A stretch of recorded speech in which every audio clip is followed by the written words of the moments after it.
Hello, I'm Mrs. Cooper and I'm here just to talk to you about the A-level history course. Obviously I'm a bit biased, but it's a really good course. Now it's split into 3 different components. The first component you study in both year 12 and year 13 and you look at the Tudors. So in year 12 we will be looking at Henry VII and Henry VIII. And in year 13, you go on to look at what is called the mid-Tudor crisis. So Edward VI, Mary I, you might know as Bloody Mary, and then the triumph of Elizabeth. You study that across both years, and that is 40% of your course. And throughout that course, we look at things like consolidation, aims, the government, foreign policy, religion, and society and economics.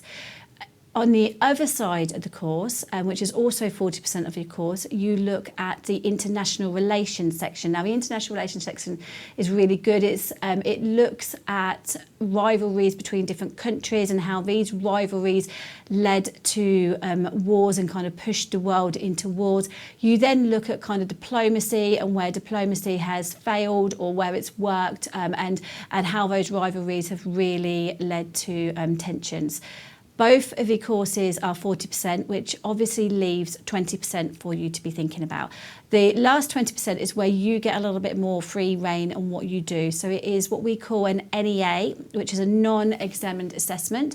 Now, the non-examined assessment is on the American civil rights, but you get to choose your question. You source your question, you source your sources and your interpretations, and do all of the research for that on your own. And it's a 3,500 word piece that you have to create. It's really good because you get full control over that piece that you are going to be writing, and that's the final 20% of your course. So to take the history course, we would be looking at you getting a 6 at least in history, and obviously you've got to be dedicated to the course. I'll be honest, it is hard. There's a lot of reading, there's a lot of writing, but it is really interesting. On the plus side, there are less question types than there are at GCSE, so you only ever have 3 question types, 1 essay question type and a source question and an interpretation question that you have to answer.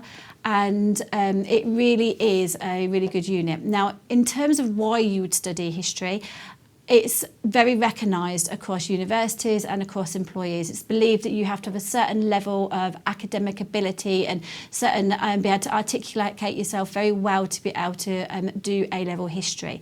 You can also go into lots of different careers such as media, public services, law, medicine. You can even teach if you wanted to do that.